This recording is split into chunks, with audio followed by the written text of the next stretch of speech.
जो नहीं दे सका कोई भी आज तक, जो नहीं दे सका कोई भी आज तक, पूज्य गुरुदेव वह दे दिया आपने।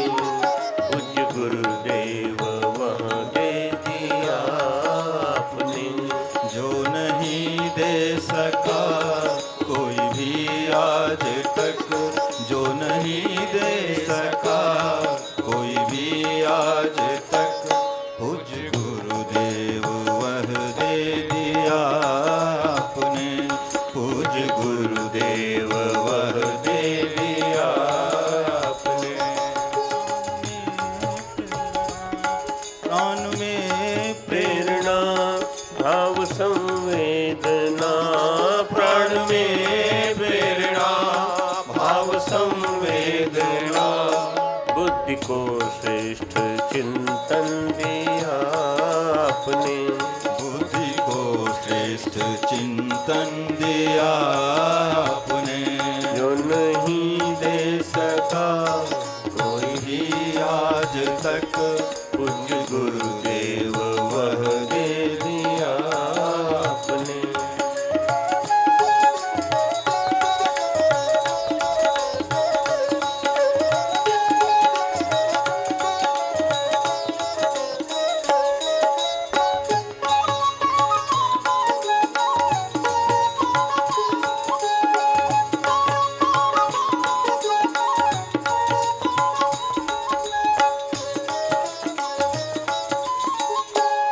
अन्यथा प्राण रहते भी निष्प्राण थे, भाव संवेदना शून्य पाषाण थे। अन्यथा प्राण रहते भी निष्प्राण थे, भाव संवेदना शून्य पाषाण थे। सद्भावना से मचलने लगे, प्राण सद्भावना से मचलने लगे, पूज्यवर यह अनुग्रह किया आपने। पूज्यवर यह अनुग्रह किया आपने। प्राण में प्रेरणा भाव संवेदना, प्राण में प्रेरणा भाव संवेदना, बुद्धि को श्रेष्ठ चिंतन दिया आपने। बुद्धि को श्रेष्ठ चिंतन दिया आपने।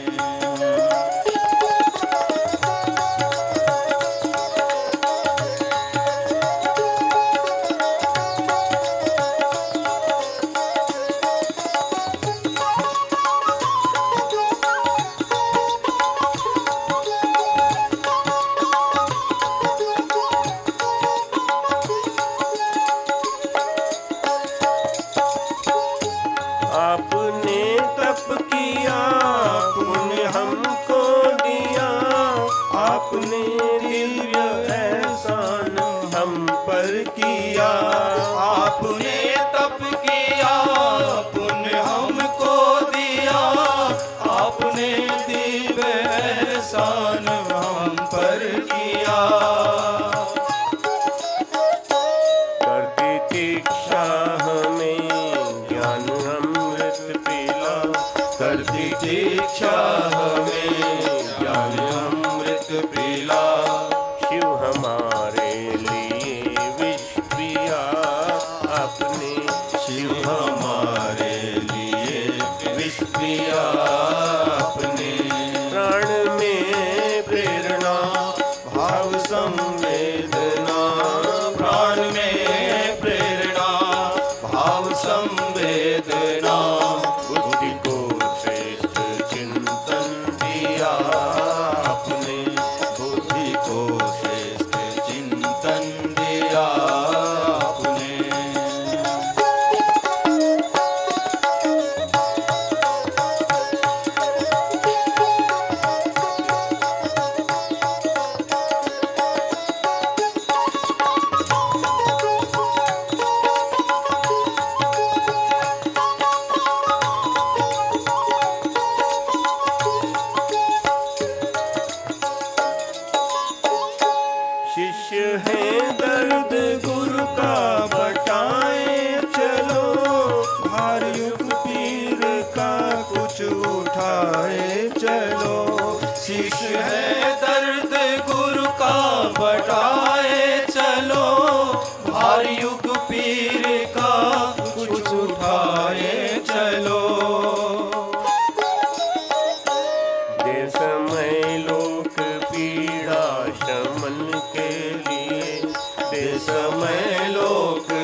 आज आवाज दी है महाकाल ने, आज आवाज दी है महाकाल ने। प्राण में प्रेरणा भाव संवेदना, प्राण में प्रेरणा भाव संवेदना, बुद्धि को श्रेष्ठ चिंतन दिया अपने बुद्धि को श्रेष्ठ चिंतन दिया अपने। जो नहीं दे सका कोई भी आज तक, जो नहीं दे सका कोई भी आज तक, पूज्य गुरुदेव वह दे दिया आपने। शिव हमारे लिए विष पिया आपने, आज आवाज दी है महाकाल ने, आज आवाज दी है महाकाल ने। आज इस गीत के साथ ही समापन करते हैं नवरात्रि का। और इसी के साथ जो हमारा रामचरितमानस का जो 7वां वाला पुष्प है, आज रामनवमी के एक दिन पहले राम कथा की महिमा, उसमें गुरुपद रज मधुमंजल अंजन, नयन अमीय दृग दोष विभंजन, तही करे विमल विवेक विलोचन, वर्णव रामचरित भवमोचन। रामचरित्र जो है वो भव रोगों से पार कराने वाला है, मोक्ष दिलाने वाला है। इसी पे बात करेंगे थोड़ी सी। गायत्री मंत्र हमारे साथ साथ बनो। ओम भूर्भुवः स्वः तत्सवितुर्वरेण्यं भर्गो देवस्य धीमहि धियो यो नः प्रचोदयात्। ओम गुरुर्ब्रह्मा गुरुर्विष्णु गुरुरेव महेश्वरः, गुरुः साक्षात् परब्रह्म तस्मै श्री गुरुवे नमः। अखण्डमण्डलाकारं व्याप्तं येन चराचरं, तत्पदं दर्शितं येन तस्मै श्री गुरुवे नमः। मातृवत् लालयित्री च पितृवत् मार्गदर्शिका, नमोऽस्तु गुरुसत्तायै श्रद्धा प्रज्ञायुता च, श्रद्धा प्रज्ञायुता च। योगपूर्णं तपोनिष्ठं वेदमूर्तिं यशस्विनं, गौरवर्णं गुरुश्रेष्ठं भगवत्याः सुशोभितं, कारुण्यामृतसागरं शिष्यभक्तादिसेवितं, श्रीरामं सद्गुरुं ध्यायेत् तमाचार्यवरं प्रभुं, तमाचार्यवरं प्रभुं। आज हम 2 देवियों को एक साथ सेलिब्रेट करेंगे। 2 गौरी हैं, महागौरी, 2 देवियां हैं, महागौरी और सिद्धिदात्री। महागौरी एक ऐसी शक्ति हैं जो चेतना के उच्चतम सोपान पे हमें ले जाती है। चित्त में शुद्ध सात्विकता का उदय करती है महागौरी। और अष्टमी के दिन इसी का पूजन होता है। आज विडंबना ये है कि आदमी नारी के खिलाफ अत्याचार करता है, और जब लड़की होती है तो रोता है, लड़की होती है तो डांटता है, लड़की होती है तो मारता है, उसको ऊम में मारता है, गर्भ में मारता है। परंतु गौरी की पूजा करता है। अष्टमी के दिन नारी की पूजा करता है, और कन्या पुजाने के लिए, कन्या को भोजन कराने के लिए जगह जगह ढूंढता है। चित्त में शुद्ध सात्विकता का उदय होता है। देवता महाकाली भगवती के पास आते हैं, हिमालय में स्तुति करते हैं। ये जो प्रकरण है ये 5वें अध्याय में आया है। 5वां अध्याय जो है दुर्गा सप्तशती का, इसके अंदर ये बहुत अच्छा प्रकरण आया है। और इसमें वो आती हैं देवताओं द्वारा देवी की स्तुति, चंड मुंड के मुख से अंबिका के रूप की प्रशंसा, शुंभ का उनके नाम दूध भेजना, दूध का निराश लौटना। तो उन्होंने कहा, आकर के देखा कि पार्वती जी निकली गंगा जी से, और पार्वती जी निकली गंगा जी से तो बिल्कुल नहा के निकली, बिल्कुल इतनी सुंदर लग रही थी। उनके बाल नीचे तक पड़े हुए, सब के सब गीले बाल देखे उन्होंने। तो उससे असुर तो भ्रमित हो सकते हैं, और असुर उसके सौंदर्य को ये मान सकते हैं कि ये कामज है, परंतु देवता जो हैं उनकी स्तुति करने लगते हैं। या देवी सर्वभूतेषु शक्ति रूपेण, श्रद्धा रूपेण, भक्ति रूपेण, विभिन्न प्रकार से करीब करीब 37-38 स्तुतियाँ हैं इसमें। हिमालय में स्तुति होती है, पार्वती गंगा जल के साथ नहा के निकलती हैं। वह रूप जो है एक्चुअली ये चेतना का सुषुम्ना में स्नान है, चेतना का सुषुम्ना में स्नान। ये सूक्ष्म जगत में जो हमारी कुंडलिनी है उसका स्नान है। समस्त कल्मशों को पार कर जाती है, मात्र प्रकाश रह जाता है, श्वेत प्रकाश, शुभ्र वर्ण। वृषभ पर सवार वो काली का पूरी कालापन निकल जाता है, क्योंकि शंकर जी ने छींटे डाल दी अपने कमंडल के जल से, तो वो श्वेत हो जाती हैं, गौरी हो जाती हैं, और धर्म में समाधि की स्थिति में चला जाता है साधक, जीवन मुक्त साधक। सामीप्य सामीप्य, सालोक्य, सायुज्य, ये सब तरह की समाधियाँ मिल जाती हैं। पूर्णता है पर पर्दा बीच में है, भी एक छोटा सा पर्दा है, उसको हटना है। ये संस्कारों का पर्दा है, और इस संस्कार का पर्दा जैसे हटता है वैसे नवी देवी आ जाती है, सिद्धिदात्री। अंतिम शिखर है पूर्ण भाव, दृष्टा में स्थिति, केवल्य के चित्त स्वरूप को पहुंच जाती है। आप्त काम कर सारी इच्छाएं पूरी हो जाती हैं। लौकिक आध्यात्मिक रूप में योगेश्वर, भोगेश्वर, साधक को योगेश्वर भी बनाती हैं, भोगेश्वर बनाते हैं। भोग जो करना चाहते हैं उनको भोग करें, योग के रूप में प्रयुक्त करना चाहते हैं योग करें। अन्नपूर्णा है, भोजन कराती हैं और जीवात्मा की क्षुधा पूरी करती हैं। कईयों के मन में ये बैठा हुआ है कि अन्नपूर्णा वो होती है जो केवल अन्न खिलाती है, जीवात्मा की क्षुधा भी पूरी करती है। अन्नपूर्णा जीवात्मा की भूख पूरी करती है। जीवात्मा की भूख क्या है? ऊंचा उठना, आध्यात्मिक जो हमारा उत्कर्ष है उसको, यहाँ सब समाप्त हो जाता है। यहाँ अंतिम गांठ भी खुल जाती है और यहाँ मोक्ष की प्राप्ति हो जाती है। ऐशाम ब्राह्मी स्थिति प्राप्य नैनाम प्राप्य विमोह्यति, इसको गीता में जिसका वर्णन आया है, ये वो वाला प्रसंग है। बालकांड में गुरु महिमा में गुरुपद रज मृदु मंजुल अंजन, गुरुपद रज मृदु मंजुल अंजन, कोमल और सुंदर अंजन, नयन अमीय हय दोष विभंजन, नयन अमीय द्रग दोष है दृष्टिकोण क्या दोष, तहीं करी विमल विवेक विलोचन, विवेक रूपी नेत्र, विवेक विलोचन यानी विवेक रूपी नेत्र, इनको निर्मल कर देता है। वर्णऊ रामचरित भवमोचन, ऐसे रामचरित्र का मैं अब मैं वर्णन करने जा रहा हूँ जो भवमोचन है, जो हमें भव रोगों से पार कर देते हैं। कल सिद्धांजन की चर्चा थी, आज अमृतांजन की बात कर रहे हैं। अमृतांजन वो बाम वाला नहीं है, सुना है? अमृतांजन बाम आता है ना, एक बहुत दिनों से तुम्हारी मम्मी 2-3 चीज़ें ले, तो हर एक की माँ, हर एक की पिता लगते हैं कि नहीं मालूम नहीं, पर मम्मी रखती है, पिता रखते हैं, माँ रखती है। अमृतांजन, बोरोलिन और एक आध कोई और चीज़ होती है, 2-3 चीज़ होती हैं। ये घर की औषधियाँ हैं, हर चीज़ में यूज़ करते हैं, विक्स, ये चीज़ें। तो अमृतांजन की बात कर रहे हैं। अमृतांजन, अमृत तत्व को प्राप्त हो व्यक्ति, ऐसा अंजन से दिव्य दृष्टि प्राप्त होती है, सिद्धि जन्म लेने लगती है, सब दिखने लगता है। अमृतांजन से नेत्रों के दोष दूर होते। दिखाई क्यों नहीं पड़ रहा है हमको? नेत्र में दोष है। एक गीत है हमारा, दृष्टि में तेरे दोष है दुनिया निहारती, दृष्टि में तेरे दोष है। क्या है गीत, क्या है?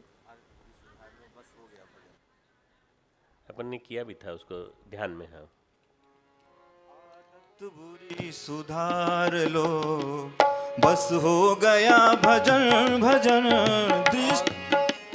दृष्टि में तेरे दोष है दुनिया निहारती, देखो दृष्टि में तेरे दोष है दुनिया निहारती, देखो दुनिया निहारती, देखो दुनिया निहारती, दुनिया निहारती, देखो दुनिया निहारती, दुनिया निहारती।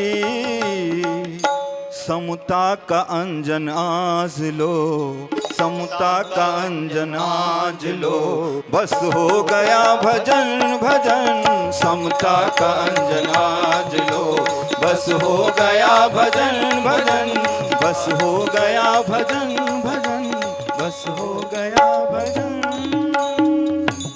अमृतांजन से नेत्रों के रोग दूर करते हैं। नेत्र में रोग क्या है? लाल हो गई आंखें या पस निकलने लगा है, वो वाली नहीं बात। नेत्र हमारे दृष्टि हमारी गलत हो गई, विज़न हमारी गलत है, एटीट्यूड गलत है, परसेप्शन गलत है। ये 2-3-4 शब्द हैं, परसेप्शन, एटीट्यूड और हमारे विज़न, ये 3 चीज़ें गड़बड़ा गई हैं। दृष्टिकोण में, इसमें हमारी सारी इंद्रियों में सबसे ज़्यादा महत्व दृष्टि की है। दृष्टि बहुत महत्वपूर्ण मानी गई है कि दृष्टि क्या है तुम्हारी, आप किस दृष्टि से देख रहे हो उसको। ऐसा कहते हैं ना, किस दृष्टि से देख रहे हो। हमने किसी लड़की को देखा, किस दृष्टि से देखा? हो सकता है हमने पिता के रूप में देखा हो लड़की को, हो सकता है हमने छोटी बहन के रूप में देखा हो सकता है कि हमारे अंदर कोई कामुकता का भाव हो और हमने उस भाव से देखा हो। दृष्टि क्या है?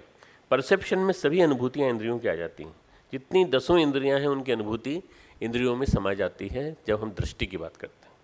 दृष्टि में दोष है तो फिर कुछ का कुछ दिखने लगता है, कुछ का कुछ दिखने लगता है।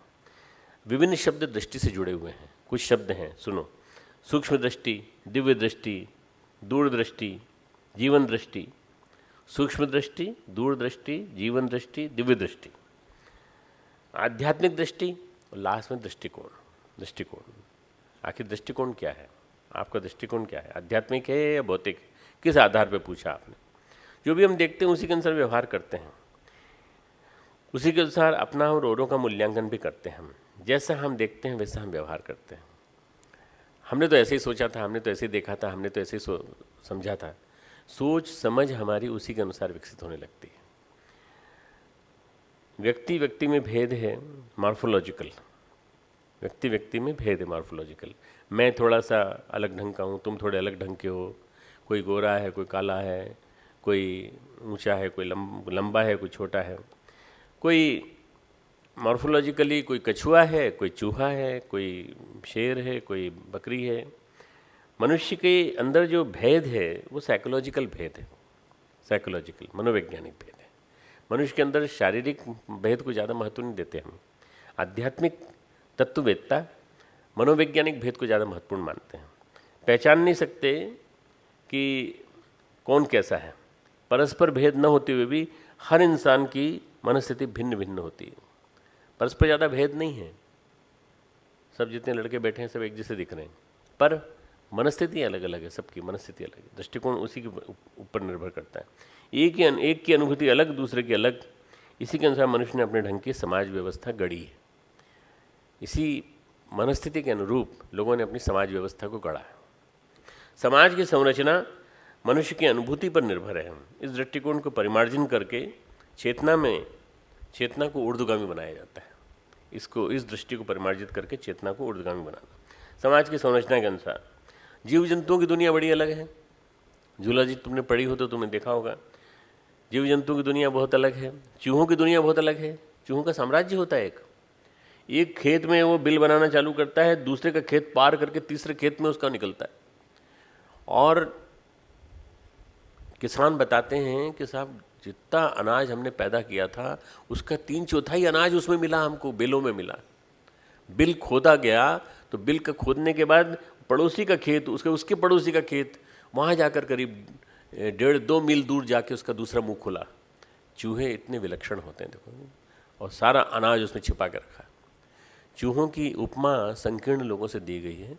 चूहों की उपमा उनसे दी गई है जो होते हैं ना भोग करने वाले लोग, जो किसको बोलते हैं, नहीं मुनाफाखोर, जो जमा करके रख लेते हैं। जमाखोर, मुनाफाखोर, जो समय आने पे बेचेंगे, उसको समय आने पे काम आएगा ये सोच के चूहा सब समेट लेता है पूरा के पूरा, और सारा अनाज वहाँ समेट लेता है खेतों में दूर दूर तक। जीवों में भी समाज की संरचना का सिद्धांत है, नीति नियम है, सब कुछ है। डूज एंड डोंट्स हैं, नीति नियम है कि ऐसा नहीं करना।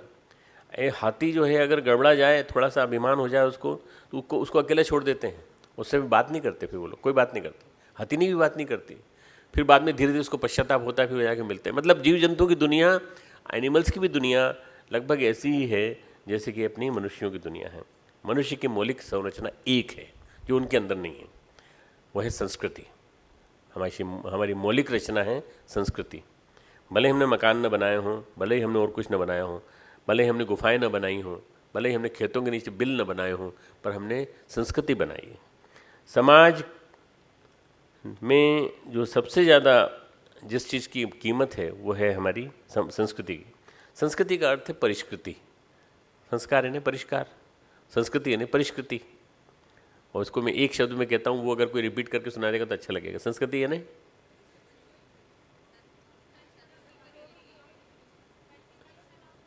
हाँ, गुणों की खेती। गुणों की खेती, अच्छे विचारों की खेती, सद्विचारों की खेती या अच्छे गुणों की खेती। गुणों की खेती, क्योंकि संस्कृति शब्द जो है, कल्चर शब्द जो है, एग्रीकल्चर, हॉर्टिकल्चर, सेरिकल्चर, जितने प्रकार के फ्रूटिकल्चर सबसे जुड़ा हुआ है ना।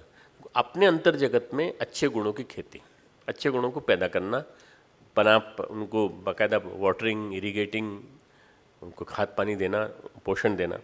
संस्कृति पैदा होती है मानव के परिष्कार से। मनुष्य जो है अपने को परिष्कृत करता रहता है, तो उसके माध्यम से संस्कृति पैदा होती है। अन्य जीवों में परिष्कार की व्यवस्था नहीं है। जो इंस्टिंक्ट्स हैं, जो इंस्टिंक्ट्स चले आ रहे हैं, उन्हीं के माध्यम से अन्य जीव अपना समाज और अपना संसार पूरा बनाए रखते हैं।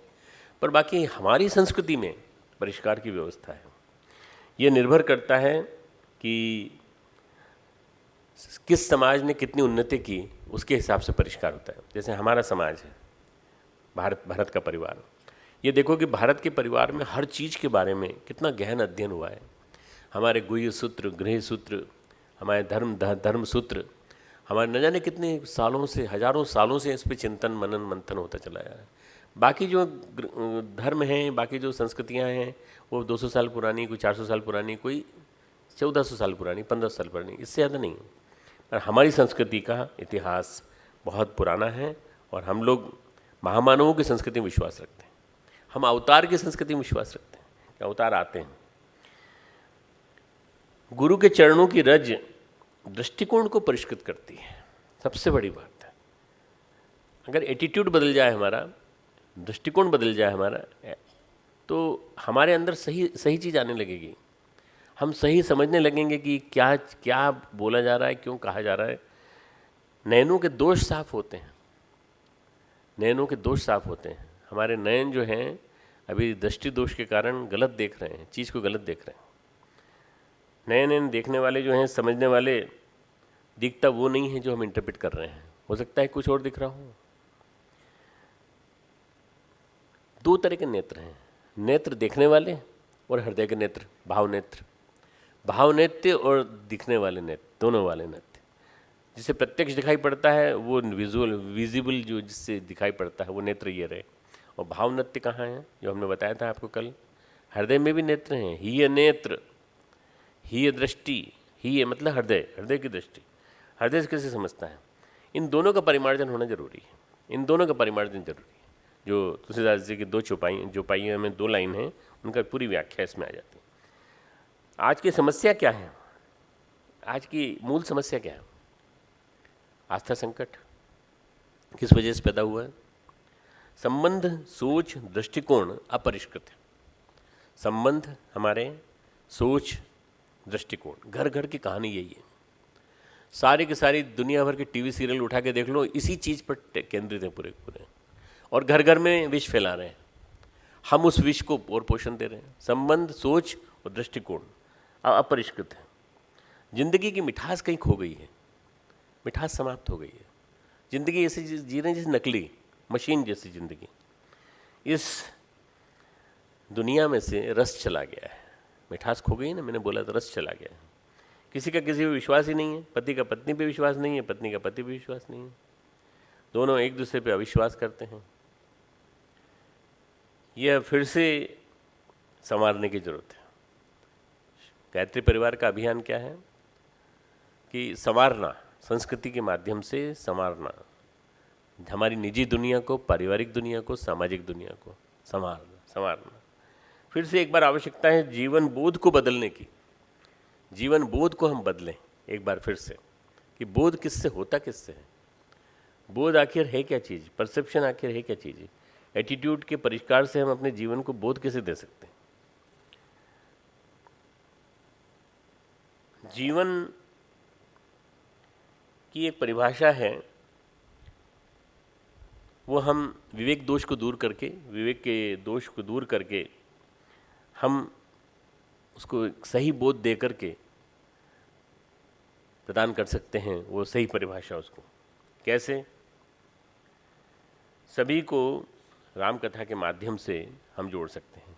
राम कथा जो है, राम कथा ऐतिहासिक ग्रंथ माना जाता है। राम कथा आई किस लिए? दृष्टिकोण के परिष्कार के लिए, परिमार्जन के लिए। एक ऐसा समय था जो बड़ा दुख भरा समय था, गुलामी भरा समय, और ऐसे में तुलसीदास जी आए, शुरू शुरू में जब तुलसीदास जी का जीवन क्रम दिया है इन्होंने,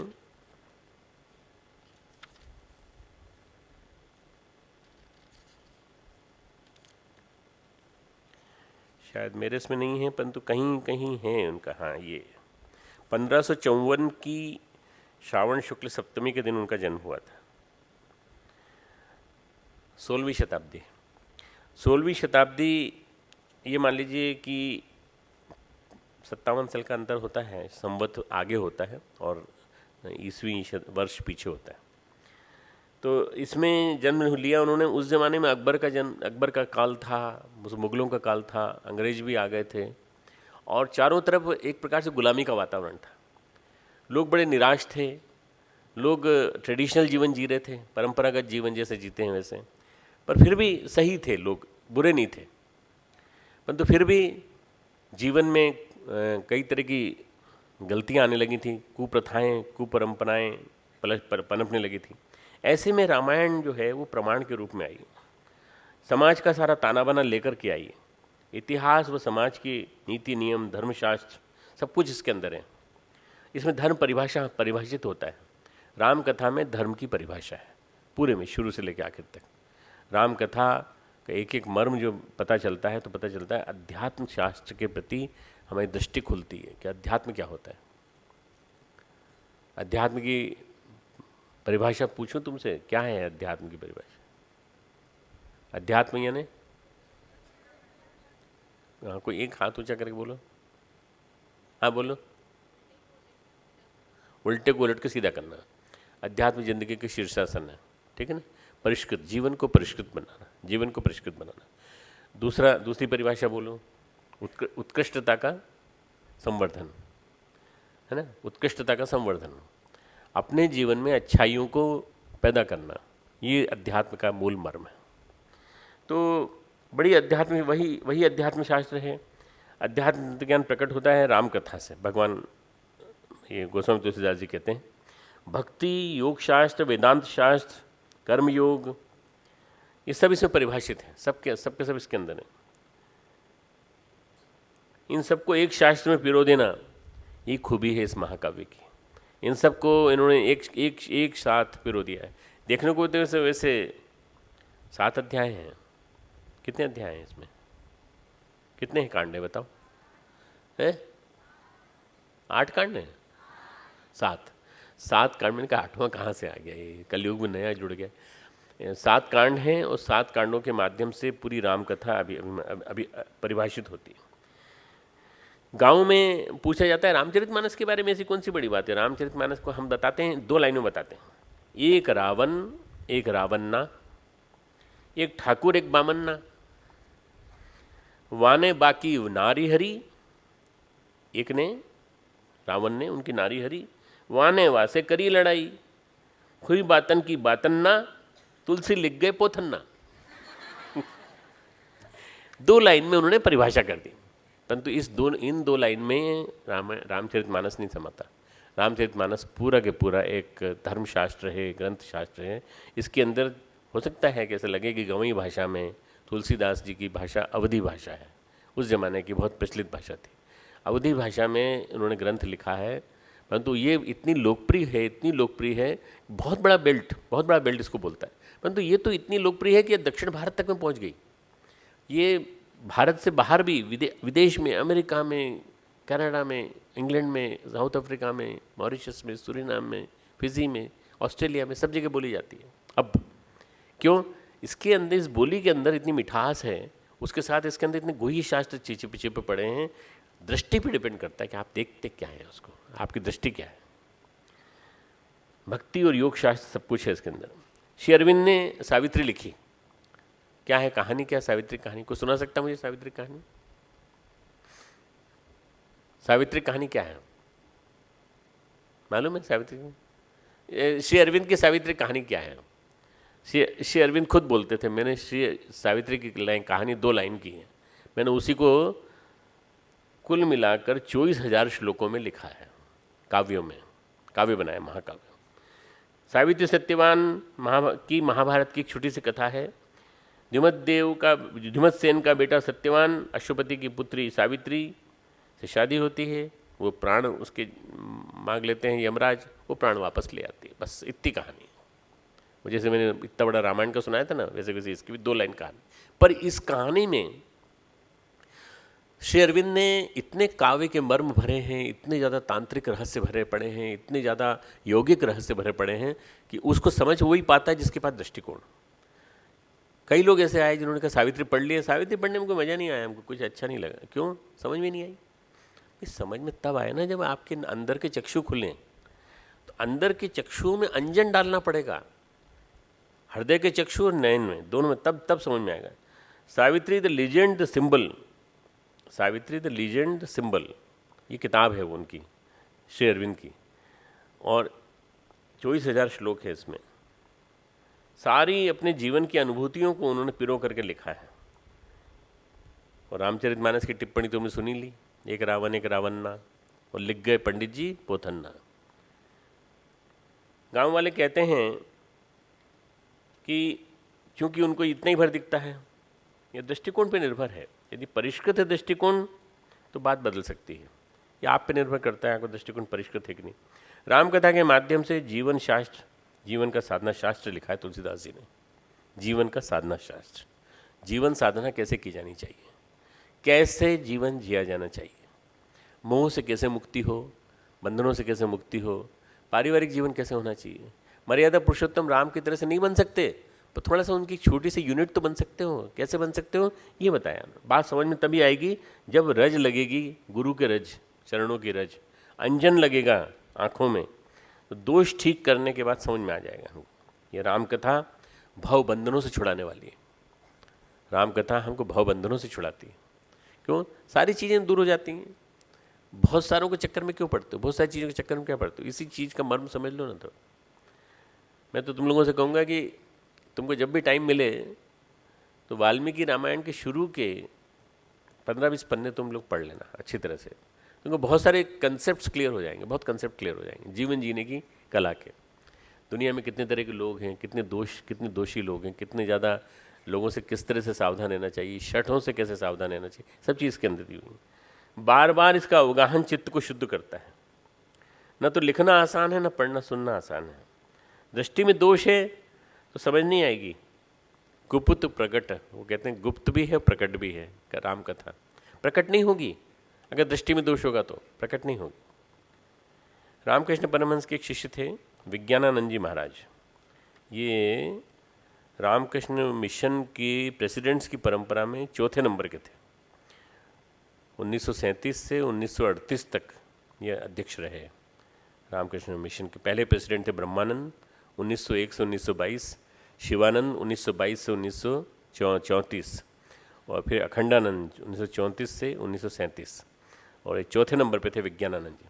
विज्ञानानंद जी का जो मूल नाम था हरिप्रसन्न चटर्जी। मृत्यु हो जाने के बाद उनके बाद 5वें बनाए गए फिर हरिप्रसन्न चटर्जी। डिस्ट्रिक्ट इंजीनियर एक पोस्ट हुआ करती थी, डिस्ट्रिक्ट इंजीनियर, जिला इंजीनियर। जिला इंजीनियर क्या करता था, सारे जिले में जो भी कंस्ट्रक्शन होता था उसी के माध्यम से पास होता था। तो बेलूर मठ की डिज़ाइन, बेलूर मठ का नक्शा, बेलूर मठ का नीचे से ऊपर तक जो पूरी प्लानिंग है वो सारी उन्हीं की हुई है। उन्होंने ही बैठ कर के विवेकानंद के मार्गदर्शन में, सब विवेकानंद के समय थे ये लोग। विवेकानंद तो जल्दी चले गए, पर इनमें से कई लोग 70 साल, कोई 75 साल, कोई 80 साल जिए, और उसके बाद प्रेसिडेंट बन के फिर गए हैं ये लोग। तो मैंने इनके प्रेसिडेंट्स को देखा है। मैंने देखा है भूतेशानंद जी को देखा है, गंभीरानंद जी को देखा है मैंने।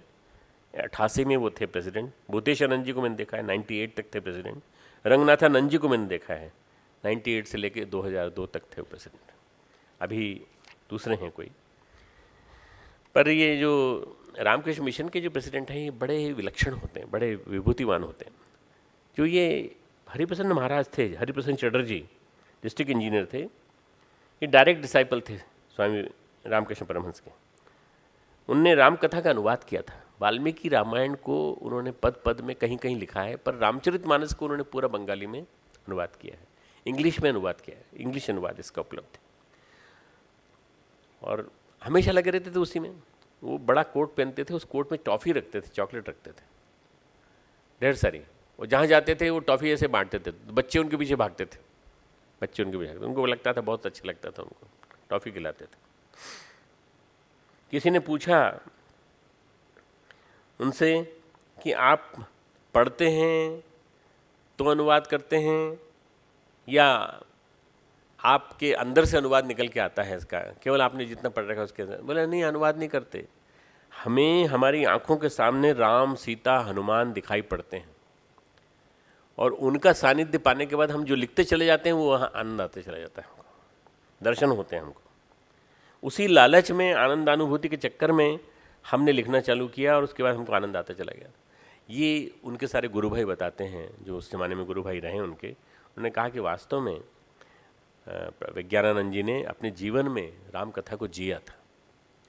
कई लोगों ने कई तरह से अलग लिखा है, जैसे किसी ने उपनिषद पे लिखा है, किसी ने राम कथा पे लिखा है, किसी ने अद्वैत पे लिखा है, वेदांत पे लिखा है। परम पूज्य गुरुदेव का साहित्य भी ऐसा ही है। अगर कोई सत्युग की वापसी पढ़ ले तो खो जाएगा।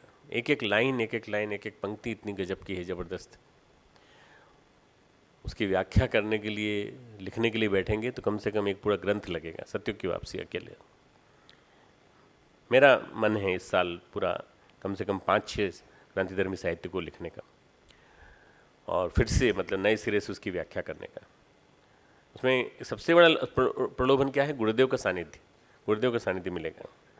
गुरुदेव का सानिध्य पाना है तो एक किताब तुम पढ़ सकते हो, सुनसान के सहचर। हिमालय में गुरुदेव जब गए तो उन्होंने सुनसान में क्या पाया, वो क्या देखा, उन्होंने किस तरह से महसूस किया। सुनसान में भी आदमी रह सकता है क्या? उसको तुम पढ़ोगे तो बहुत अच्छा लगेगा। चेतना की शिखर यात्रा भाग 1, 2, 3 पढ़ सकते हो, उससे तुमको बहुत कुछ उनके जीवन के वृत्तांत मिलेंगे। इलाहाबाद के मुट्ठीगंज में रामकृष्ण मिशन मठ स्थापित किया था उन्होंने, विज्ञानानंद जी महाराज ने। चूँकि इनका नाम हरिप्रसन्न महाराज था तो प्रसन्न से प्रेषण हो गया, प्रेषण महाराज। प्रेषण महाराज कहते थे सब। राखाल महाराज इनके बारे में कहते थे, प्रेषण महाराज गुप्त योगी हैं, इनकी रामायण में बड़ी आस्था है। तीर्थराज प्रयाग के पास रह करके इन्होंने राम का सानिध्य पाने की कोशिश की। दिखना शुरू हो तो क्या से क्या नहीं दिख सकता। रामायण होती हुई अभी भी दिख सकती है। रामचरितमानस का पूरा विवरण दिख सकता है। राम और लक्ष्मण जब घोड़े पर बैठ करके आ रहे हैं राजकुमार के रूप में कलयुग में 16वीं शताब्दी में, और तुलसीदास जी को नहीं दिखाई पड़ते क्योंकि दृष्टि नहीं है। हनुमान जी दृष्टि देते हैं तो फिर उनके पास फिर से आते हैं बालक के रूप में और तिलक करवा लेते हैं।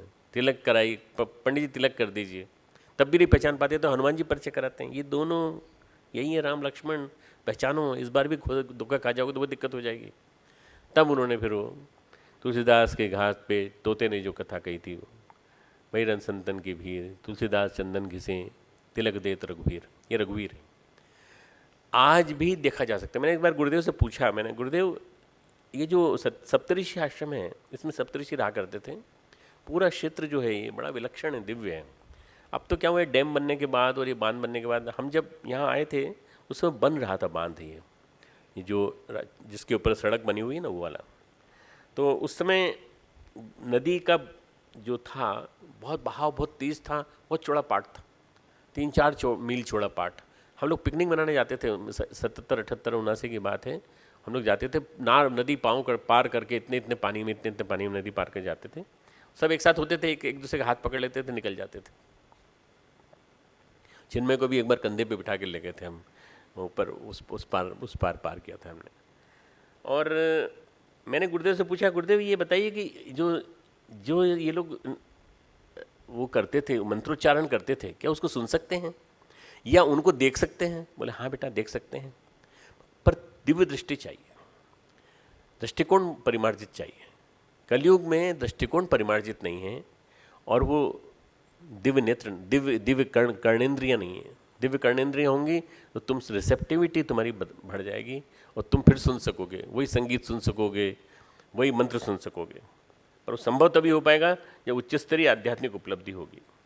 राम कथा का भेद गुरु की कृपा से ही समझ में आता है।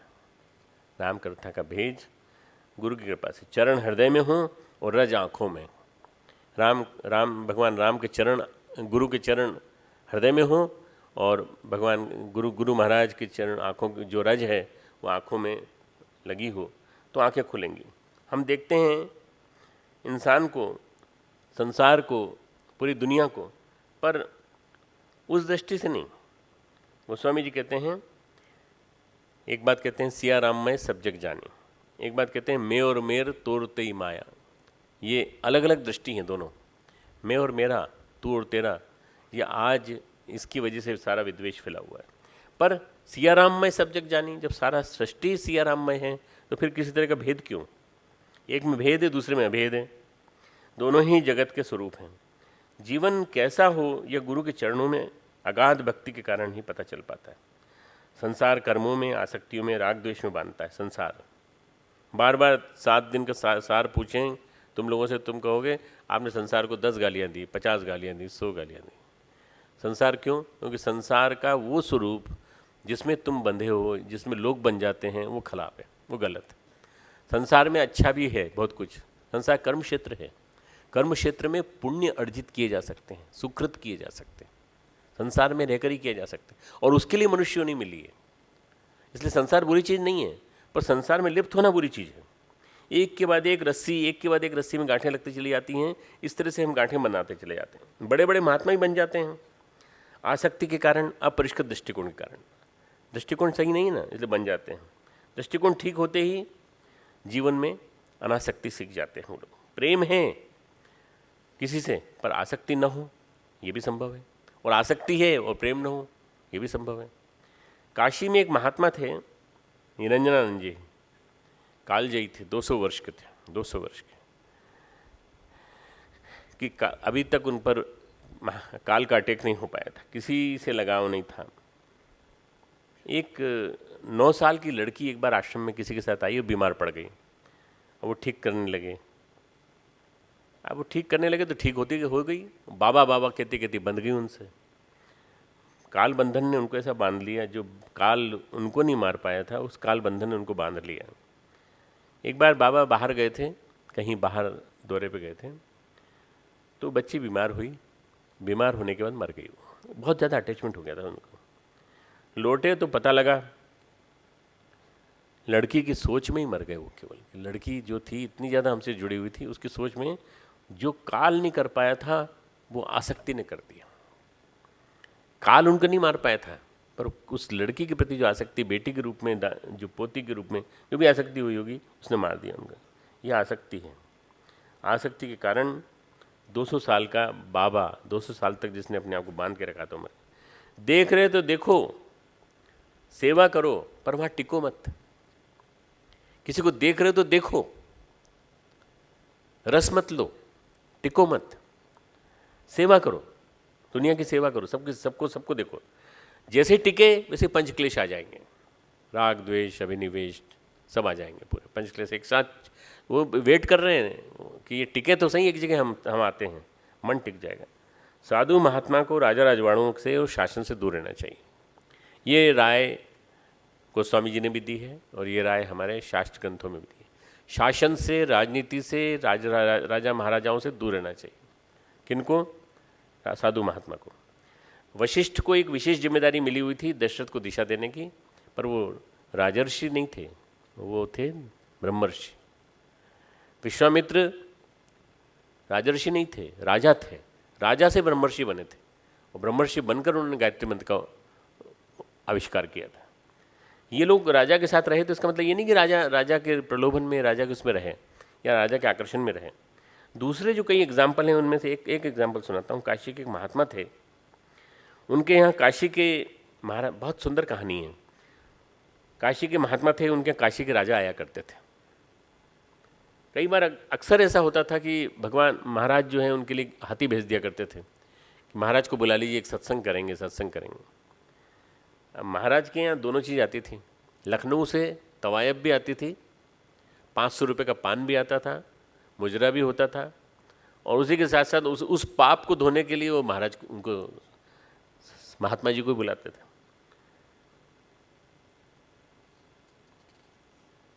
जब वो महाराज हाथी पे बैठ कर निकलते, स्वामी जी महाराज, राजा नहीं, स्वामी जी महाराज हाथी पे बैठ के जाते, तो उनका जो निकलने का रास्ता था वो तवाइफों के मोहल्ले के पास से था।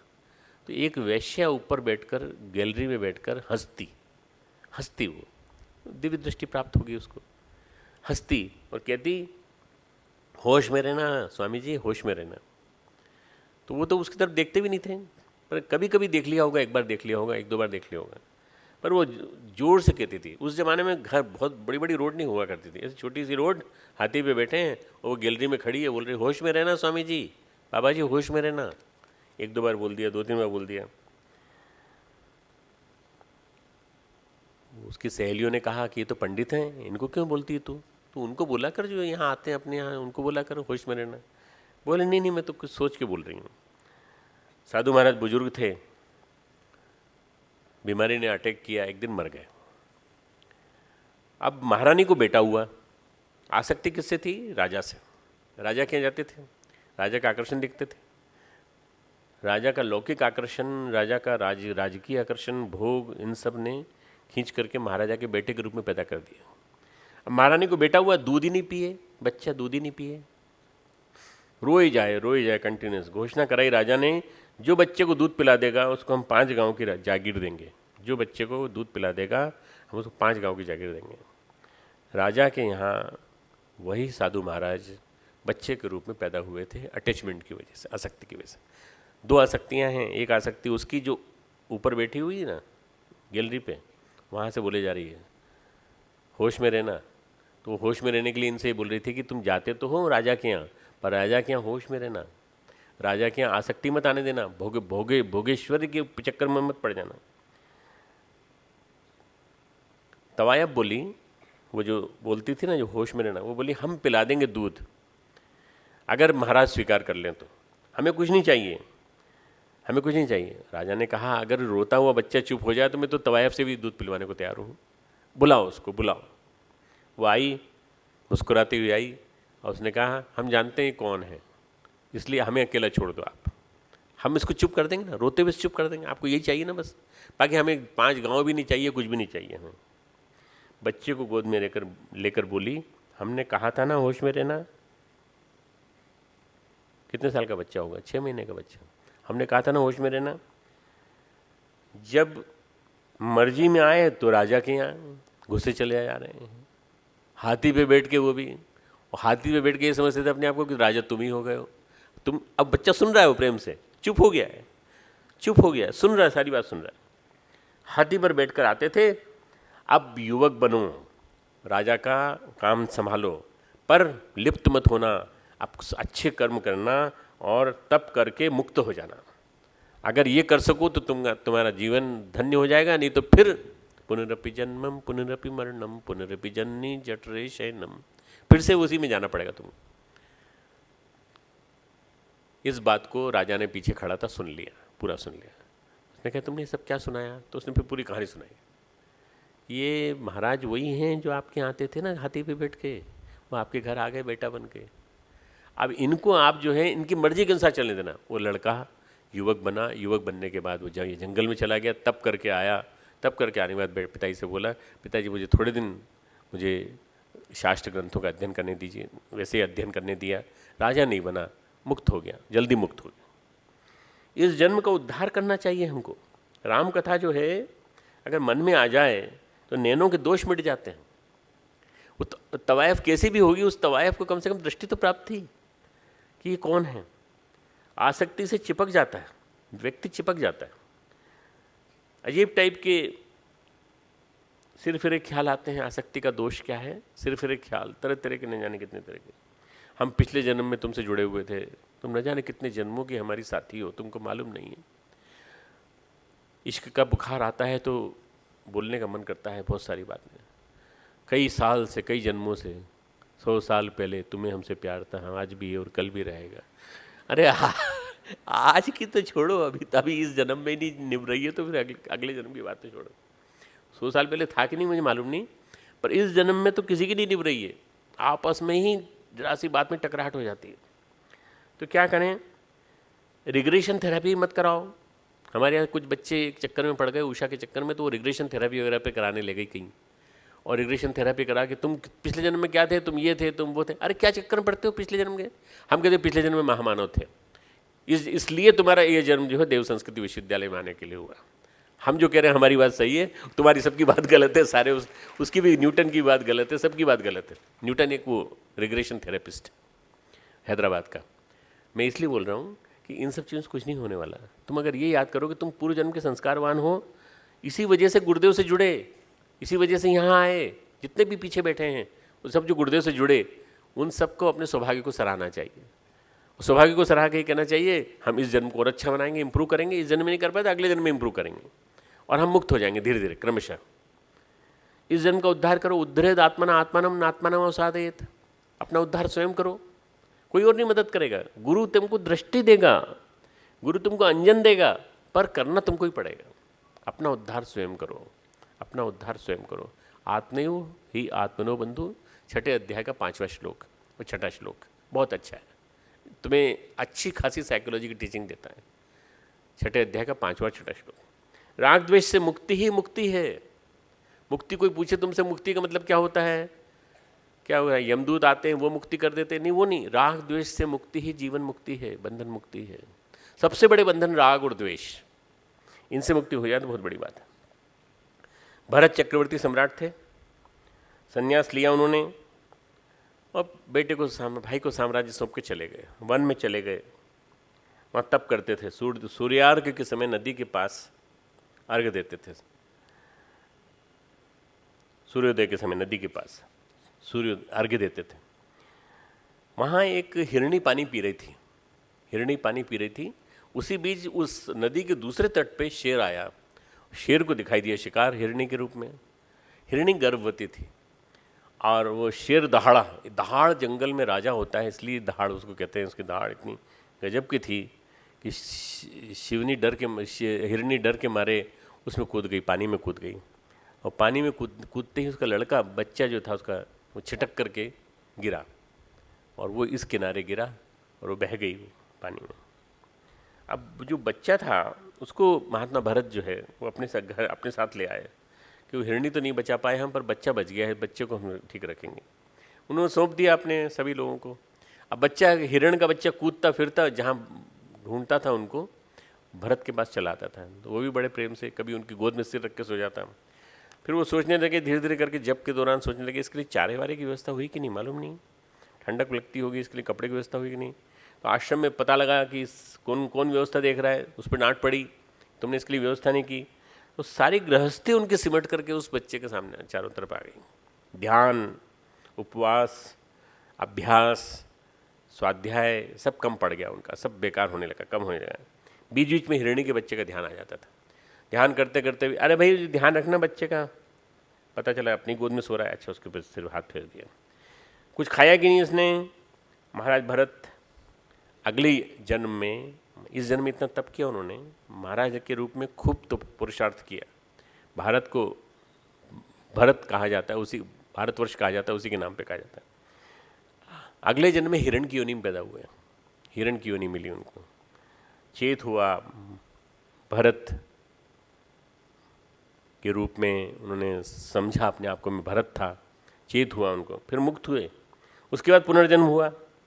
अब की बार जो जन्म हुआ उनको पिछले जन्मों का सारा ज्ञान, अनेक जन्म संसिद्ध ततो याति पराम गतिम, अनेक जन्म के संस्कार जाते नहीं हैं कहीं, वो आ जाते हैं वापस। फिर परम ज्ञानी के रूप में पैदा हुए, पर मूर्ख की तरह, बाहर का जीवन मूर्ख की तरह से।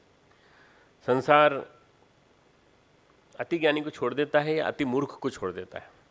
वो अति मूर्ख की तरह से नकल करते थे। जड़ भरत नाम रख दिया लोगों ने उनका। भाई लोग खाना देते, काम करते थे, खेत में चाकरी करते थे। एक कबीले का सरदार, उसने अपने नौकरों को भेजा, अपने अनुचरों को भेजा, भाई वो बलि देनी है तो एक लड़का ढूंढ के लाओ, अच्छा मजबूत से ढूंढ के लाओ ना। अभी खाते खाते मोटे भी बहुत हो गए थे और मजबूत से दिखाई पड़ते थे, स्वस्थ बिल्कुल। तो सरदार के जो अनुचर थे वो इन्हीं को पकड़ के ले गए। देख करके गदगद हो गया सरदार। उसने कहा बड़े मजबूत मोटा लाए, देवी माँ प्रसन्न होंगी। जिसकी बलि देनी थी वो भाग गया था, उसके स्थान पे ये आ गए। अब जो रात के समय जड़भरत को ले गए, मोटा ताज़ा नहलाया। बोले नहीं तुमको नहलाएंगे, बोले नहलाओ, बिल्कुल, उसमें क्या दिक्कत है, नहलाओ। खिलाएंगे पिलाएंगे तुमको, बोले हाँ खिलाओ पिलाओ, कोई दिक्कत नहीं, खाएंगे हम पिएंगे, हम भूखे भी नहीं सुबह से, हम तुम्हें बलि भी चढ़ाएंगे, वो चढ़ाओ, कोई दिक्कत नहीं। जड़भरत वो तो परमहंस हो ही चुके थे, परमहंस को प्राप्त हुए थे। जैसे ही सरदार ने कबीले के सरदार ने तलवार उठाई, काली प्रकट हो गई। काली प्रकट होकर के तलवार हाथ में पकड़ ली। बोल तेरी हिम्मत कैसे हुई? ये जागृत महापुरुष है, इस जागृत महापुरुष को मुक्ति के लिए आया है, इसकी बलि नहीं चढ़ेगी, इसकी बलि नहीं चढ़ेगी, इसकी बलि चढ़ा रहा है तू। काली सरदार को मारने लगे। काली ने अपना तलवार उठा ली सरदार को मारने के लिए। तो जड़ भरत ने प्रार्थना की। प्रार्थना बड़ी विलक्षण है, आप किसी की बलि न लें, इस पर प्रसन्न हों। सरदार ऐसा बदला कि भक्त बन गया, काली का भक्त बन गया। आसक्ति की यात्रा इतनी लंबी होती है। देखो कहाँ तो भरत वहाँ थे, राजा थे, राजा से वो जंगल आए तप करने के लिए। तप करते करते सूर्य को अर्घदान देते देते हिरणी का बच्चा उनकी गोद में आ गया। हिरणी के बच्चे को पाला पोसा बड़ा किया, उससे इतनी ज़्यादा आसक्ति हो गई कि हिरणी के बच्चे के रूप में पैदा हुए। फिर हिरणी से निकले, उस योनि से निकले तो तीसरी योनि में जड़ भरत बने। जड़ भरत बनने के बाद उनको इस तरह से बलि के माध्यम से काली ने दर्शन दिए, बाद में मुक्त हो गए। वो नेत्र कहाँ चिपक जाते हैं मालूम नहीं पड़ता, नेत्र कहाँ चिपक जाते हैं, दृष्टि कहाँ चिपक जाती है पता नहीं चलता, साफ साफ दिखाई नहीं देता। बार बार माया की लहरें उठती रहती हैं, माया की लहरें उठती रहती हैं, और ये माया बड़ी दुष्कर होती है। ऐसी मान्यता है कि काशी में मरण से मुक्ति मिलती है। एक सज्जन काशी में मरने के लिए जा रहे थे। अंत काले च मामे व स्मरण मुक्त्वा कलेवरम, गीता के 8वें अध्याय में 5वां श्लोक है। अंतकाल में जो मेरा स्मरण करते हुए मुक्ति को प्राप्त हो जाएगा, वो आदमी मुक्ति को प्राप्त हो जाएगा, जो मरेगा वो मुक्ति को प्राप्त हो जाएगा। तो काशी के बारे में मान्यता ये है कि जो वहाँ मरता है उसको सबको मुक्ति मिलती है। गलत है। कबीर ने इसी को गलत सिद्ध करने के लिए मगहर में शरीर छोड़ा था। एक सज्जन काशी जा रहे थे, बीमार थे, वो चाहते थे कि मृत्यु हो तो वहीं काशी में हो। पालकी में जा रहे थे, कुछ जमींदार थे, तो प्यास लगी उनको बीच में, तो पानी ख़त्म हो गया था पीने वाला। उन्होंने कहा भाई पानी लाओ, कहीं से भी लाओ। उन्होंने कहा साहब सामने डोम की बस्ती है, डोमों की बस्ती से पानी लाएंगे तो आप पिएंगे नहीं क्योंकि आप ब्राह्मण हैं। बोले यार कहीं से भी लाओ, प्यास से जी मरा जा रहा है। शमशान की रखवाली करने वाले डोम कहलाते हैं, शमशान की रखवाली करने वाले। तो एक 10 साल की सुंदर लड़की पानी लेकर आई, 10 साल की खूबसूरत सी, बिल्कुल प्यारी सी लड़की। उस लड़की के प्रति उनके मन में इतना प्रेम उमड़ा, काश ऐसी लड़की हमारी भी होती, काश ऐसी पोती हमारी भी होती। पानी तो पी लिया उन्होंने, पर शरीर वहीं छोड़ दिया। जो काशी में शरीर छोड़ने गए थे उन्होंने शरीर वहीं छोड़ दिया। अब उनकी अंतमति सो गति, जिसकी जैसी मति होती वैसी गति। उस लड़की की कालक्रम में शादी हुई, और शादी हुई तो उसके घर बच्चे के रूप में पैदा हुए। सारी कहानियाँ ऐसी विलक्षण है आज। उसी के पैदा हुए, होश था पिछले जन्म का कुछ ज्ञान की वजह से, काशी में मरते तो मुक्त हो जाते। लड़की का पति जो है उसको रोज मारता था लड़के को, क्योंकि ये तो ज्ञान ध्यान की बातें करता था। वो कुछ मारे तो ये कुछ सुना दे कि क्यों अपने परलोक को नहीं देखता, एक आध कोई श्लोक सुना दे, एक आध कोई ज्ञान तो था ही पिछले जन्म का। तो वो बोले साला मुझे ज्ञान सुनाता है, ले और ठोकेगा तो, और जितना तू ज्ञान मुझे सुनाएगा उतना मैं ठोकूंगा तेरे को। गंवार लड़का है, गंवार लड़का, जबकि गंवार वो था जो मारता था पिता उसका, कुछ काम ही नहीं करता। तो अच्छा कोतवाल की ड्यूटी, आज रात में तेरी कोतवाल की ड्यूटी है, तू मेरी जगह ड्यूटी करने चला जा। पिछले जन्मों का ज्ञान था तो रात भर जो है उसने कई श्लोक सुनाए, राजा सुन रहा था, और ये सुनाया संसार बेकार है, संसार में मत रहना, संसार से चिपक गए तो बहुत गड़बड़ हो जाएगी, जागते रहो जागते रहो जागते रहो। वो एक फिल्म आई थी ना 3 इडियट्स, उसमें एक अंधा चौकीदार था, वो क्या गाता था, क्या बोलता था, ऑल इज वेल। दिखाई नहीं पड़ता था उसको, पर वो कहता था ऑल इज वेल। इतनी उसकी श्रद्धा थी कि ऑल इज वेल, कुछ नहीं होने वाला। इसकी जो थी, इसके अंदर जो है पूर्व जन्म का ज्ञान था, तो वो ज्ञान बोला जा रहा था। अब राजा ने रात भर सुना। राजा ने अगले दिन कहा भाई इसको बुलाओ, भाई कौन है श्लोक बोलता है, और ये डोम है ये, तो ज्ञान की बातें सुनते रहे हम रात भर। कोतवाल से पूछा कौन था, अब कोतवाल ने फिर पता लगाया, दूसरे को बोला, असिस्टेंट कोतवाल ने दूसरे से पूछा, तो उस डोम को बोला क्यों रे तू क्यों नहीं आया रात में, तेने किसको भेज दिया था? बोले बेटे को भेजा था। घर जाके सबसे पहले उसकी ठुकाई की बुरी तरह से। ठुकाई क्यों की? क्योंकि तू कल क्या गड़बड़ करके आ गया जो राजा तेरे को बुला रहा है। तो बोले हम चलते हैं, अब आप पीटिए मत, हमको ले चलिए। वहाँ ले गए। वहाँ जाते ही वो एक आसन तैयार रखा था, बोले तुम यहाँ बैठो, और डोम के पिता से कहा तुम नीचे बैठो। उसको ऊपर बिठाया और कहा तुम इतने विद्वान हो, हमें नहीं मालूम था, तुम इतने कहाँ से आ गया, तुमको ज्ञान पूर्व जन्म का ज्ञान है, हमें नहीं मालूम। हम तुम्हें आधा राज्य देंगे, हम तुम्हें आधा राज्य देंगे, तुम चाहो तो हमारी लड़की से शादी कर लो, तुम जो मांगोगे हम दे देंगे, तुम जो चाहो करेंगे। अब वो मंत्री सोचे कि ये स्थिति आएगी, कभी सोचा भी नहीं था कि डोम का लड़का हमारा मंत्री, हमारा राजा बनेगा, और वो राज मांग लिया तो हम सब डोम के मंत्री बनेंगे। ऐसी स्थिति विचित्र, ये समय भी देखना पड़ेगा। कुछ देना चाहते हैं तो दें, परंतु ये हमें जो है बड़ा अजीब लग रहा, बड़ा विचित्र लग रहा है। मंत्री लोग सोच रहे थे। उसने कहा कि अगर आप कुछ देना चाहते हैं तो हमें जेल में जल्लाद बना दीजिए, हम लोगों को सजा देंगे। बड़ा विचित्र है, डोम का डोम ही रहा। मंत्री बोले डोम का डोम ही रहा। सेनापति बोला अच्छा ही हुआ, हमने तो हमारा राजा बन जाता ही। राजा ने कहा कोई गूढ़ रहस्य होगा, तो तुम ज्ञानी हो, तुम्हारे पास जरूर कोई रहस्य होगा, क्या है बताओ। बोले आप बीती है हमने जाना कि अगर दृष्टिकोण विचार अंतिम समय में भी निर्मल बन जाए तो आदमी की गति जो है वो सही हो जाएगी। आपको जितनों को सजा देंगे उनकी हम मति सही कर देंगे, उनकी मति सही कर देंगे।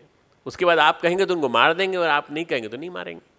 जान से मारने की बात है ना, जल्लाद को फांसी की सजा दी जाती है। और अगर वो सही हो जाए तो आपको अच्छे लोग मिल जाएंगे। मृत्यु की सजा पाने वाले अपराधी का जीवन तो नहीं बदला जा सकता, पर उनके दृष्टिकोण बदला जा सकता है। हम उनका दृष्टिकोण बदल देंगे, आप हमें वहाँ लगा दीजिए। कितना बढ़िया वरदान मांगा मित्रों, कितना बढ़िया उसने मांगा। कर्मानुसार जैसा भी होगा वो मरेंगे, परंतु स्वच्छ चित्त से जाएंगे तो ज़्यादा अच्छा है। स्वच्छ चित्त से जाएंगे तो अगले जन्म में जल्दी उनको मुक्ति मिलेगी। ऐशाम ब्राह्मी स्थिति प्राप्य नैनाम प्राप्य विमुह्यति, ये दूसरे अध्याय का 76वां श्लोक है, अंतिम श्लोक दूसरे अध्याय का।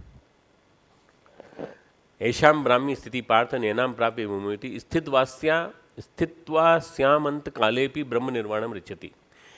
हे अर्जुन, ब्रह्म को प्राप्त हुए पुरुष की स्थिति है, इसको प्राप्त होकर भी योगी कभी मोहित नहीं होता। अंतकाल में भी इस ब्राह्मी स्थिति में स्थित होकर ब्रह्मानंद को प्राप्त हो जाता, मुक्ति को प्राप्त हो जाता, भगवान को प्राप्त हो जाता। गुरु रज जो है वो नेत्रों के दोष, जीवन को देखने का नजरिया सब ठीक कर देती है। नेत्रों में निर्मलता आती है, ऐसे दोष दूर होते हैं कि कुहासा मिट जाता है, सब कुछ जो है साफ होता है। यही रामचरित्र जो है, भगवान रामचंद्र जी ये कहते हैं, ये रामचरित्र जो है हमको भवबंधनों से मुक्त करा देगा। हमें हमारे कर्म को हम किस तरह से भोग रहे हैं उसको दृष्टि देगा। पूरे घटनाक्रम को हम सही दृष्टिकोण से देख पा रहे हैं कि नहीं, इसके बारे में बताएगा। हमने अपने कर्तव्यों का निर्वाह किया कि नहीं। दुनिया को सुधारने की बात करें पर अपने परिवार को नहीं सुधार पाए, सबसे पहले परिवार को सुधारेंगे, अपने को सुधारेंगे। ये सारी बात इसके अंदर राम कथा में आई है। परिस्थितियों ने अलग अलग डाला, कर्म और आसक्ति के कारण हम लोगों को अलग अलग हम परिस्थितियों में हैं, कर्म के कारण, आसक्ति के कारण। इनसे उबरने का उपाय ये दिखाता है राम कथा का पूरा। किसी पर दोषारोपण न करें, भगवान को स्मरण करें, भगवान को नियमित निरंतर पुकारें। यदि ऐसा हो जाए तो भगवान संसार रूपी बंधनों से मुक्त कर देता है। लास्ट जो लिखा हुआ है इसमें, भवमोचक है ये ग्रंथ, वर्णव रामचरित भवमोचन। मैं संसार रूपी बंधन से छुड़ाने वाले श्री रामचरित्र का वर्णन आरंभ करता हूँ। यहाँ से रामचरित्र का वर्णन आरंभ हुआ है। ये इस चौपाई तक तो वंदना है, 7 चौपाई तक। 7 दिन में 7 चौपाई में हम लोगों ने, जिसमें 2 दोहे थे, 5 चौपाई थी, हमने वंदन जो वर्णन आपके सामने किया उसमें ये वर्णन किया कि भव बंधन से भवमोचन कैसे करता है। वर्णव रामचरित भवमोचन, ये वास्तव में इतना बड़ा है कि इसके माध्यम से लोगों का जीवन निहाल हो सकता है। आज कथा समाप्त, 7 दिन की कथा समाप्त। तुम मुक्त हो गए मेरे बंधनों से। मैं अप्रैल में 5 क्लास लूँगा, 2 तारीख, 9 तारीख, 16 तारीख, 23 तारीख और 30 तारीख। तुम्हारे एग्ज़ाम अभी जून में है, इसलिए कोई चिंता मत करना। मैं क्लास लेता रहूँगा तुम्हारी ध्यान की और गीता की, उसके माध्यम से तुमको पढ़ाता रहूँगा। तुम्हारी इच्छा हो तो आओ, जो जितने आएंगे उतनों को मैं पढ़ाऊँगा और सिखाऊँगा उनको जीवन दृष्टि कैसे बदली जाए। ठीक है। ओम यम ब्रह्म वेदांत विदो वदन्ति परं प्रधानं पुरुषं तथान्ये विश्वोदते कारणमीश्वरं वा तस्मै नमो विघ्नविनाशनाय। ॐ यं ब्रह्मा वरुणेन्द्र रुद्रमरुतः स्तुवन्ति दिव्यैस्तवै वेदैः साङ्गपदक्रमोपनिषदैर्गायन्ति यं सामगा। ध्यानावस्थितगतेन मनसा पश्यन्ति यं योगिनो यस्यान्तं न विदुः सुरासुरगणा। देवाय तस्मै नमः, देवाय तस्मै नमः। आरती श्री रामायण जी की, आरती श्री रामायण जी की। कीरति कलित ललित सिय पीकी, कीरति कलित ललित सिय पीकी। गावत ब्रह्मादिक मुनि नारद, गावत ब्रह्मादिक मुनि नारद। वाल्मीकि विज्ञान विशारद, वाल्मीकि विज्ञान विशारद। सुख सनकादि शेष अरु सारद, सुख सनकादि शेष अरु सारद। वरनि पवन सुत कीरतनी के, वरनि पवन सुत कीरतनी की। आरती श्री रामायण जी की, आरती श्री रामायण जी की। गावत वेद पुराण अष्टदश, गावत वेद पुराण अष्टदश। छो शास्त्र सब ग्रंथन को रस, छो शास्त्र सब ग्रंथन को रस। मुनि जन धन संतन को सर्वस, मुनि जन धन संतन को सर्वस। अंश सब ही के सार अंश सम्मत सब ही के। आरती श्री रामायण जी की, आरती श्री रामायण जी की। गावत संतत शंभु भवानी, गावत संतत शंभु भवानी। अरुघट संभव मुनि विज्ञानी, अनुभव संभव मुनि विज्ञानी। व्यास आदि कवि वर्ज बखानी, व्यास आदि कवि वर्ज बखानी। काग भुसुंड गरुड़ के ही की, काग भुसुंड गरुड़ के ही की। आरती श्री रामायण जी की, आरती श्री रामायण जी की।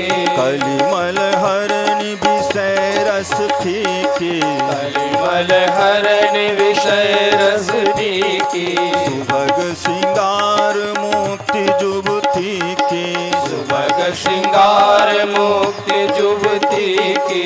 गलन रोग भव मूर्यमी की, गलन रोग भव भूर्यमी की। तात मात सब विधि तुलसी की, तात मात सब विधि तुलसी की। आरती श्री रामायण जी की। आरती श्री रामायण जी की। तीरथ कलित ललित सिय पीकी, कीरत कलित ललित सिय पीकी। कलिमल हरनि विषय रस फीकी, कलिमल हरनि विषय रस पीकी। सुभग सिंगार मुक्ति जुबती की, सुभग श्रृंगार मुक्ति जुबती की। गलन रोग भव मूर्यमी की, गलन रोग भव भूर्यमी की। तात मात सब विधि तुलसी की, तात मात सब विधि तुलसी की। आरती श्री रामायण जी की, आरती श्री रामायण जी की। आरती श्री रामायण जी की, आरती श्री रामायण जी की। कीरत कलित ललित सिय पीकी, कीरत ललित ललित सिय पीकी, आरती श्री रामायण जी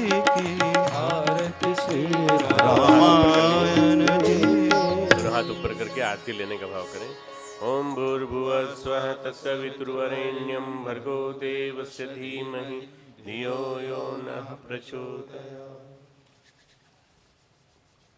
राम कथा रूपी ज्ञान का अमृत हमको मिला और हम इसका थोड़ा सा भी अंश अगर जीवन में उतार सकें, थोड़ा अपने दृष्टिकोण सुधार लें, थोड़ा अपनी भावनाएं सुधार लें, पवित्र कर लें, तो हमारा जीवन बदल जाएगा। बहुत कुछ जीवन में परिवर्तन आएगा। मुझे पूरी उम्मीद है कि 7 दिन में जो कुछ सुना तुम लोगों ने, सप्ताह होता है रामायण का, सप्ताह 1 सप्ताह तक चलता है, वो 1 सप्ताह तक चला, उसके बाद हम सुना। अगली नवरात्रि में गीता का स्वाध्याय लेंगे और एक अगली नवरात्रि जो चैत्र की नवरात्रि अगली जो आएगी उसमें दुर्गा सप्तशती के माध्यम से बताएंगे। दुर्गा सप्तशती का पूरा 7 या 8 दिन या 9 दिन जितने मिलेंगे दुर्गा सप्तशती के माध्यम से, यह प्रत्येक दिन उसी का एक एक देवी का चरित्र होगा। गुरु सत्ता को नमन, जिनकी कृपा से सब कुछ संभव हो पाया। ओम नमो स्वनन्ताय सहस्रमूर्तये सहस्रपादाच्च